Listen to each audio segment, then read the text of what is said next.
hog peanuts, the little green beans. Oh, what do we find? That's a strange looking green bean right there. He's got something tasty. I didn't beat him back. He caught that on his own.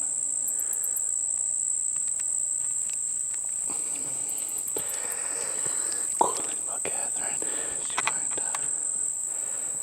find cool things while you're gathering. Some are wild edibles. TVs with beer cans. Looks like people were shooting them out.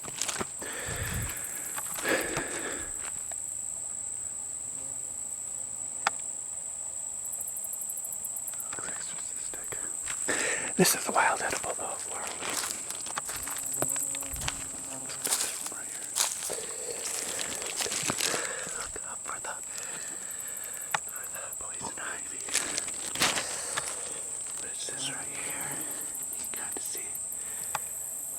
Flowers.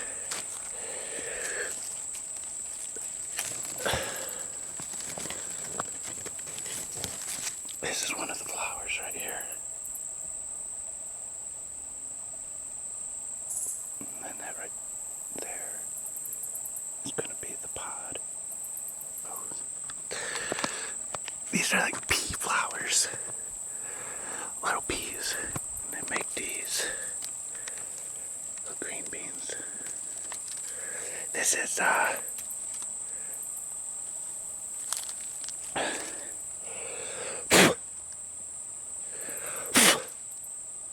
one had an ant on it. Oh wow, and a worm. Use these in stir fry.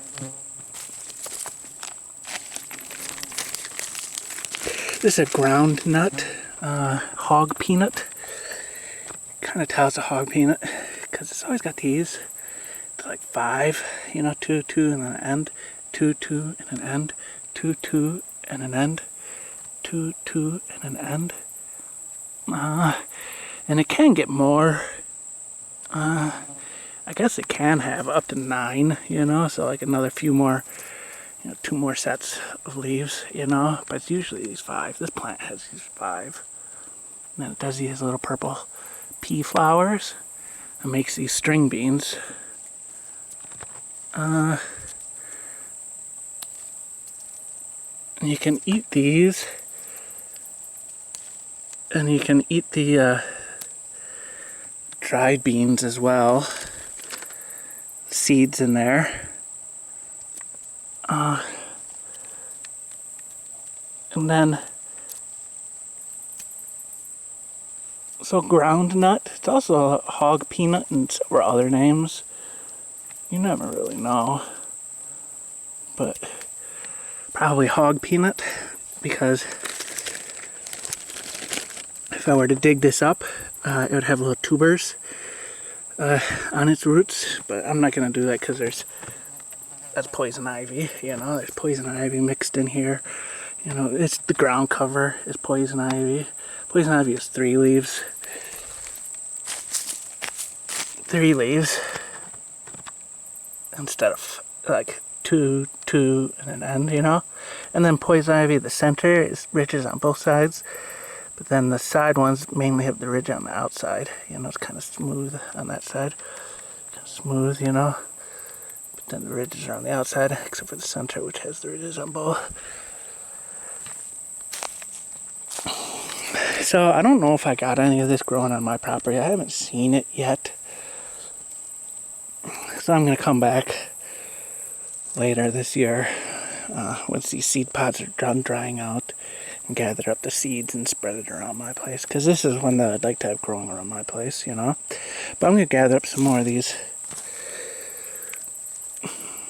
little green beans and do up a stir fry. So I got this, which is really nice.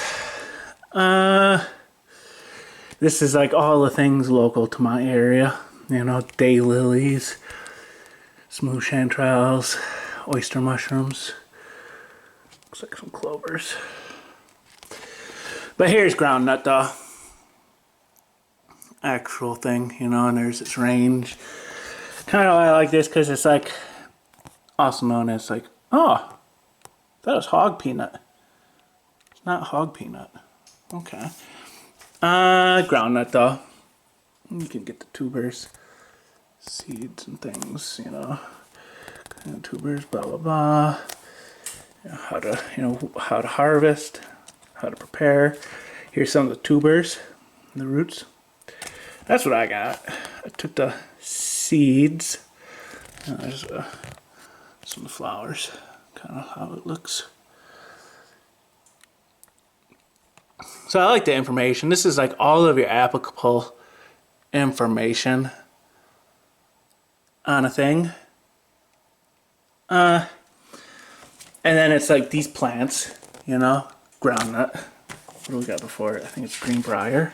Yeah, greenbrier.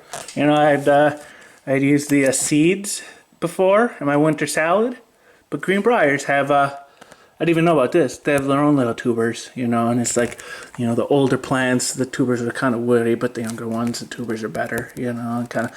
So I mean, like these are all. Like I got Mustang grapes growing around here, like on the winter shower. You know, they're growing on the winter shower, and it's like poisonous mimic, you know, Virginia creeper. You know, I don't really call Virginia creeper poisonous. Muscadines, they grow around here. Brambles, you know, everyone knows brambles, but it's like, oh, the roots of brambles are good too. He'll use out the roots. Sumac, those around here. Sassafras root beer tree around here. So redbud, I call it rosebud, but it's actually called redbud. You know, you can use the seed pods and the young seed pods. I didn't know that. You know, if you get the seed pods when they're nice and young. So that's this one.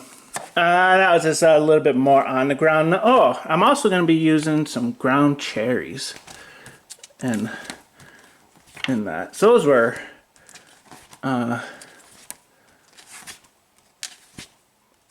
vines. Flowers. Is this flower? He's got ground cherries in here too. I'm not prepared for that one. I didn't really choose on artichokes. Somewhere's in here is ground cherries. This is another thing I got. So there's this cool little mushroom. So it kind of looks like a bolete, you know? Boletes kind of are buff, kind of built, buffy, kind of built, buff, bulky polypores. Those are a bunch of tiny little pores. This one's got an orange, you know, this is like a velvety top, you know, yellow stem. And at a glance, it looks kind of like this one. It's a velvety top, the yellow stem, but this one has yellow polypore. This is another bolete. You can do a spore check, but that's going to take a while, so I'm not going to do that. So this one stains, it starts off yellow, but then quickly oxidizes. See how it quickly turns that blue? So it looks like that one is this one right here. Let's see. This guy. Kind of look at it. It's the orange. Get orange polypores, velvet top, yellow stem, and then in this picture, it's starting to bruise. You know, so it's kind of like A. And then over here, this is a mushroom book. So I'm guessing that's a Boletus. So, but edibility suspect, best avoid. So I'm not going to eat this one. But then you got like so many different variations on boletes, and it is kind of common for them to turn purple like that. This one doesn't. So I'm looking at like yellow gills, velvet top. Not yellow gills, yellow polypore, and it doesn't turn. It doesn't turn blue. It doesn't oxidize. Yeah, this one, same thing. It's kind of a velvety, but a little bit more of a purple, you know, but it's got yellow polypore, a little bit more purple on the stem, but again, it doesn't oxidize. We got some more over here. Doesn't oxidize, you know, so a little more purple on the stem. But it's like, you know, E, go over here. Edible, good, but see comments. Kind of this one right here, C is edible. D is edible, good. F is edible.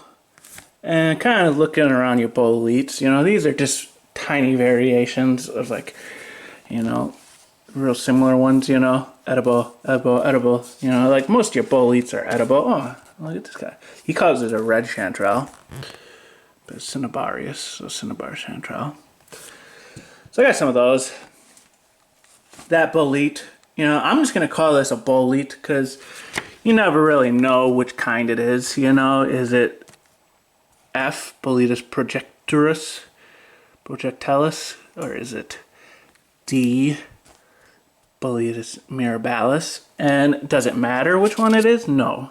You know, it's a bolete that's edible, you know. I guess the only one that really matters is the one that says it was choice, you know, like a really good one. These are boletes. This is this book, though. Which one's another fungi of North America? This one has a ton, you know, a ton of stuff, you know, not necessarily things that grow around here, but if I do have it around here, it's probably in this book. So this is a good one to have as well for Middle Tennessee.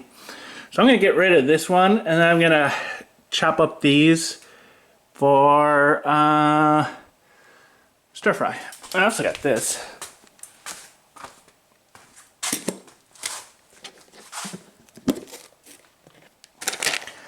Some potatoes and chickpeas and onions fried with some Greek yogurt and carne asada seasoning.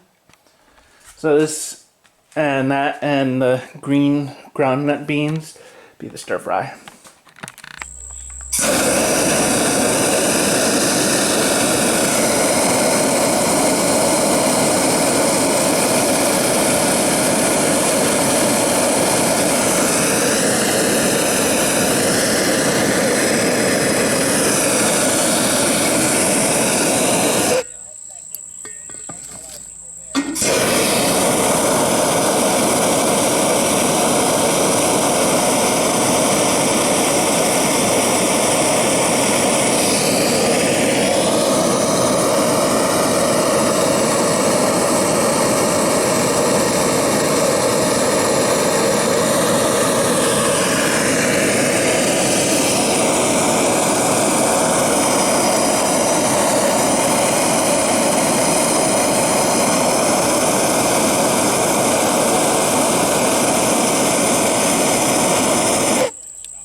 Some charcoalified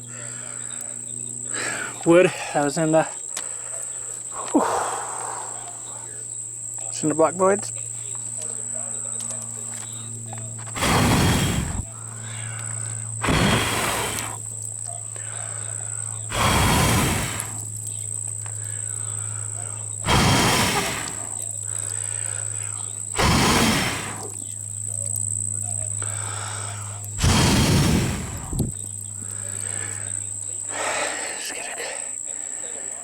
Get her going. Bring some water to a boil.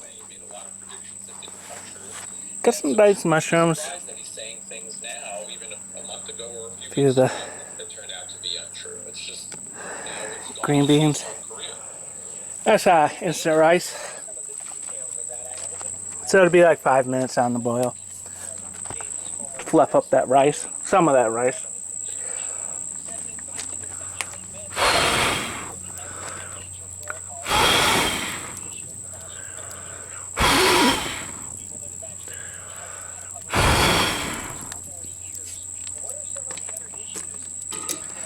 So that water heats up, that fire's going, the water heats up. I'm gonna give these a rinse. Give those a cut up and add them to the pile. Got a little bit of rice.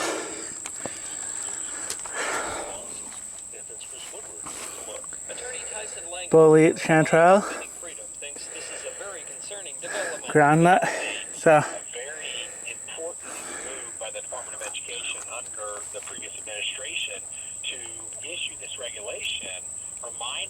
I never really had a actual green bean, but I'm guessing that's pretty similar. That's kind of how I imagine a green bean tasting. This is a ground cherry.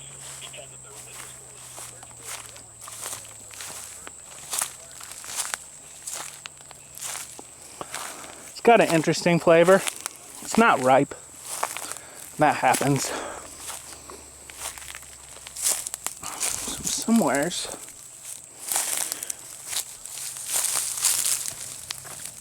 This is a ground cherry right here. Makes these little things. You can give it a squish to feel that there's something in there. Oh, whoops. Hey, look. Oh, there it is. Nice little green one. So this particular plant is late to the show. Some of the other ones have already produced a fair amount. These husks are green, so these are kind of like tomatillos. These are green, but they'll turn tan, and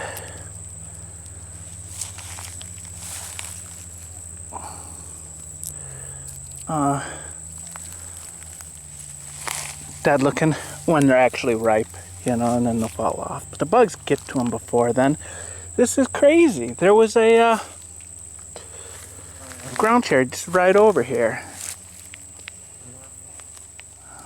It was maybe a week ago that I picked that bunch over there. And I was seeing if they would ripen after being picked. Because you gotta pick them before they're ripe. At least around here. Doing organic like this.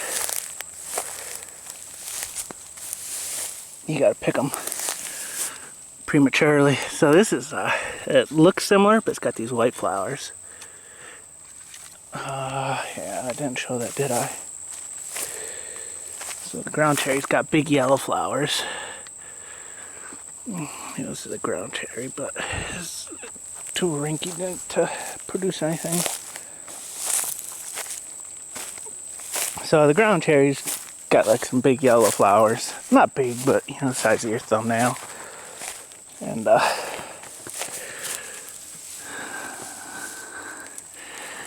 it's kind of like a little late. You kind of see all these husks on the ground. They're all empty. But the critters get to the ground cherries before I do. Like the little worms, I'll get up in there one caterpillar and each husk and eat it out. Yeah, so if we were doing like pesticides, it'd be alright, but I'm not doing that. You kind of see, here's the freshly picked ones, vivid green, and these are starting to turn yellow, and they'll turn like actual yellow, you know, more like that chanterelle yellow, once they're fully done. But that's not gonna happen.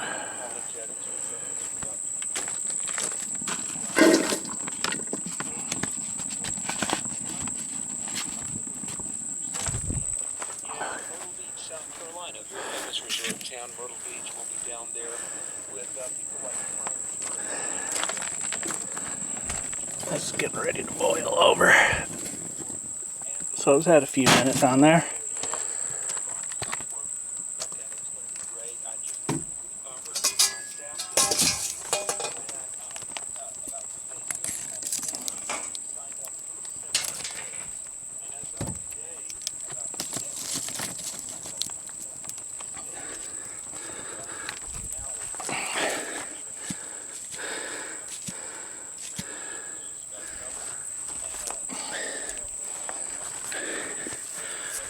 One-handed axe chop.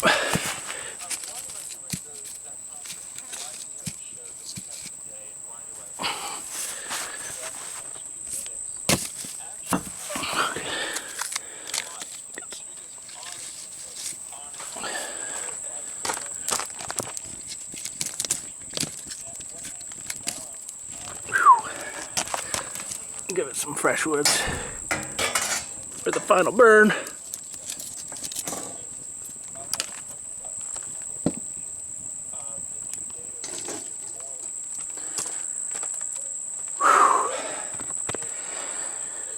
Get that sizzling a little. Then I'll add, oh, look at that. Then I'll add, so when you don't have a refrigerator, you got to reheat it to kind of reset the bacterial growth. Every time you reheat it, kind of resets it. You still get some acid buildups and all that, but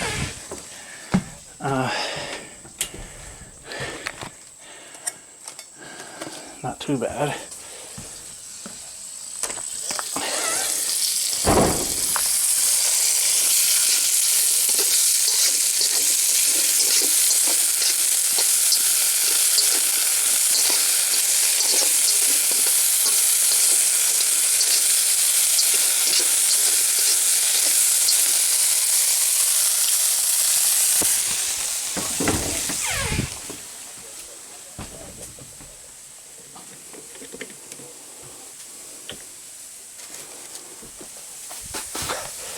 Give it a touch more oil.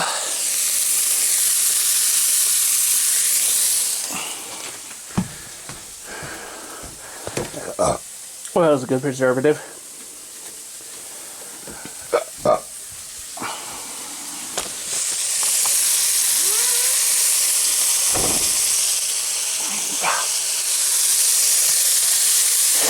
Keep frying the veg. Oh yeah, adds a little bit too much oil. So I'm going to drain that off. Pop this in.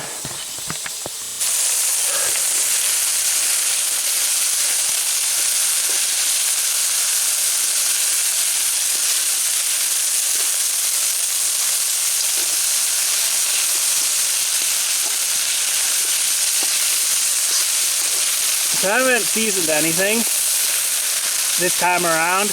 That reheat of the chickpea potato onion, all that had was carne asada flavoring.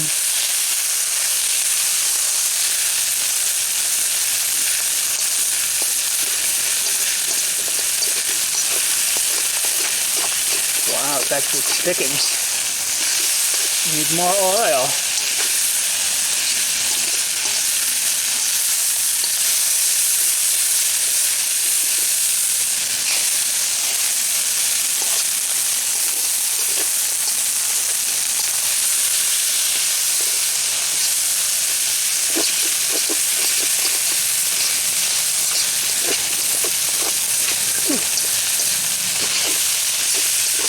Now this corner over here is just a bit too hot.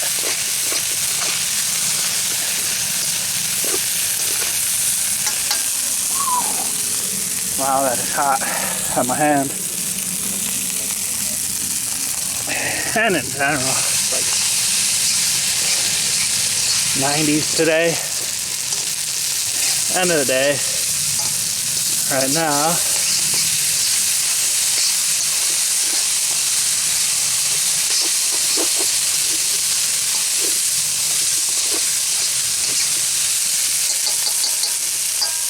That is pretty. It's actually got some pretty good nutritions in it.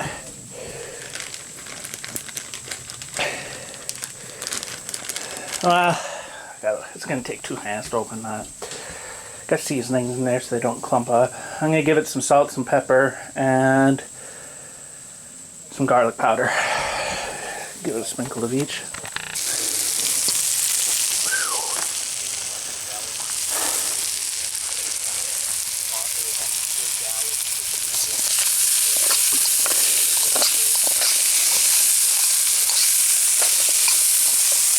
See, like, burned the seasoning right there. Just in a few seconds. This is hot.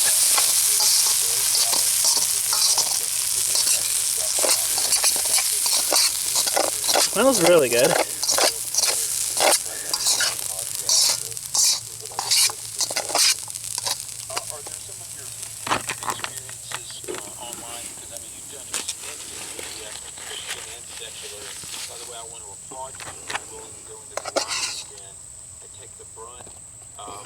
So, I got lettuce and cheese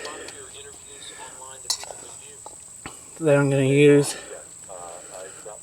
on my other ones. Just from when I was doing sandwiches. Or not sandwiches, but kind of like wraps. When it first came out, you know, a few days ago. Finished up the meat, sliced meat. Perfect.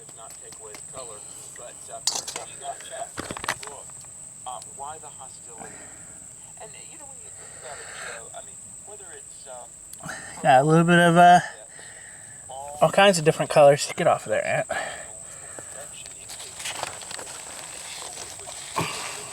I guess no meal is complete without a few bugs in it. So I'm gonna give this a go. Put that in there. Seal it up.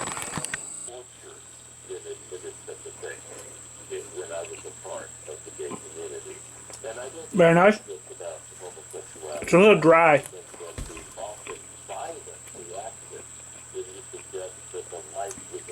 You could use a sauce. I have tartar sauce, so I tried that.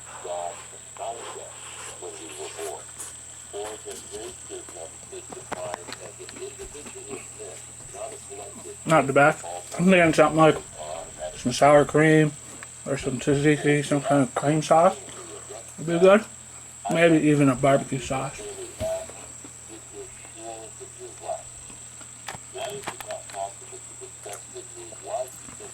But pretty healthy. Chickpeas, protein fiber, protein in the mushrooms, carbs in the rice, carbs in the potatoes, onions and ground nuts and ground cherries, provide vitamins and micronutrients. Plenty of calories from the oils. Yes, that's it for this one. This is ground nut and ground cherry stir fry.